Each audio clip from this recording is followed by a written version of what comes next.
Olá pessoal, tudo bem? Aqui é o professor Ivan. No vídeo de hoje nós vamos falar um pouquinho sobre funções pares e funções ímpares, né? O que são essas funções, né?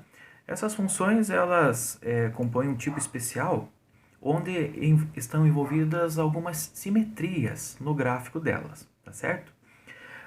Como que a gente pode descrever essas funções de maneira sucinta, né? Nós vamos dizer que uma função ela vai ser par se, né? Para todo x no seu domínio df, a função f de menos x for igual a f de x, tá? Nós vamos dizer que uma função ela é ímpar, né? Se para todo x no domínio df, f de menos x for igual a menos f de x, tá? Então, reparem aqui, na função par, nós temos que o valor da função para o valor negativo de x deve ser igual ao valor da função para aquele valor de x, só que positivo, né? Por exemplo, f de menos 2 é igual a f de 2. F de menos 3 é igual a f de 3, tá? Um exemplo, né, que a gente vai usar aqui para descrever graficamente é a função x ao quadrado, tá? Na função ímpar, nós temos um outro tipo de simetria. Por exemplo, aqui o f de menos x é igual a menos f de x. Ou seja, se eu tenho o valor da função de um valor de x negativo, ele vai ser igual ao negativo do valor da função de x.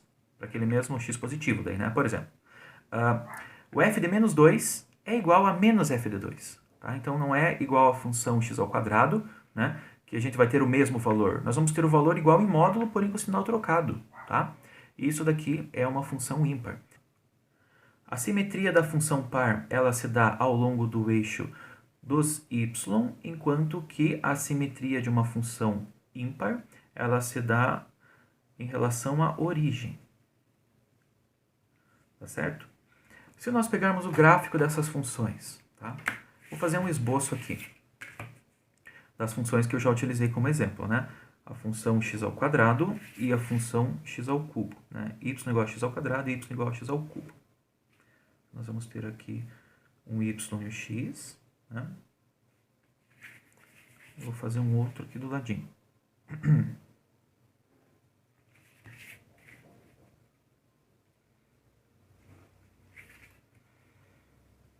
Aqui é o eixo x, aqui é o eixo dos y, tá? A função x ao quadrado, né? A gente sabe que ela é uma parábola, né? E ela tem a concavidade voltada para cima. Então, ela é mais ou menos isso aqui, tá? E essa f de x igual a x ao quadrado, tá? Ela vai ser simétrica em relação ao eixo dos y. Então, é como se o eixo y fosse um espelho, né? O que tem para o lado direito se repete do lado esquerdo, tá? Já numa função ímpar, né, que a gente vai usar aqui como exemplo a função y igual a x ao cubo, ela se comporta mais ou menos dessa forma aqui, tá? Então, esse daqui é o f de x igual a x ao cubo, né? E reparem que a simetria, né, da função ímpar, ela se dá ao longo da origem, ou seja, eu tenho aqui a parte para x positivo, né? E daí quando eu pego os valores negativos de x, eu tenho um espelho na origem, né? Eu tenho que refletir, por exemplo, o primeiro quadrante no terceiro, aqui embaixo. Né? Se eu tivesse a função aqui, ela seria refletida aqui, tá?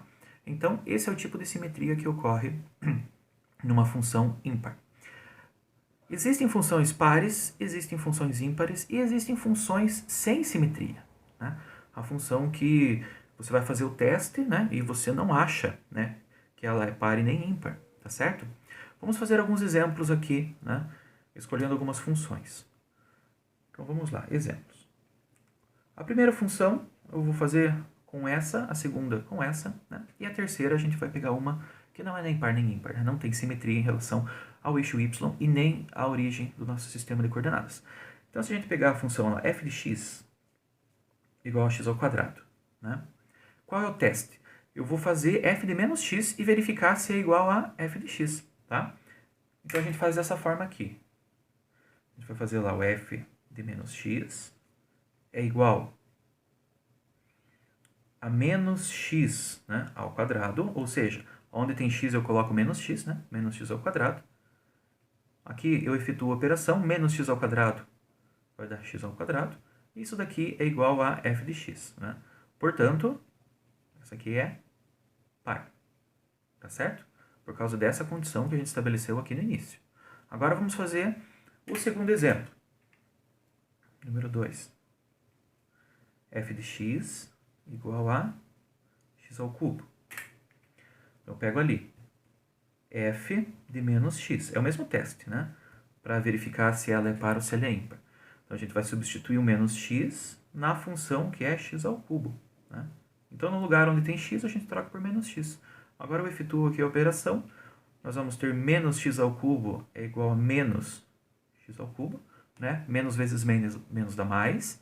O mais vezes o terceiro menos, né? Vai dar menos. Então, fica menos x ao cubo. Isso daqui é igual a menos f de x. Por quê? Porque x ao cubo é a nossa f de x que a gente definiu ali em cima. Tá? Então, f de x é x ao cubo. E sobra o sinal menos, então ele fica aqui. Portanto, essa daqui é ímpar. Tá? E vamos pegar um terceiro exemplo para verificar agora uma função que não é nem par e nem ímpar. F de x é igual a x ao cubo mais 2. Né? Vou pegar essa funçãozinha aqui. Vamos fazer o teste. F de menos x é igual a menos x ao cubo mais 2. A gente efetua a operação. Vamos ficar com menos x ao cubo mais 2. Aqui eu não consigo encontrar f de x. Por quê? Menos x ao cubo mais 2 não é f de x, né?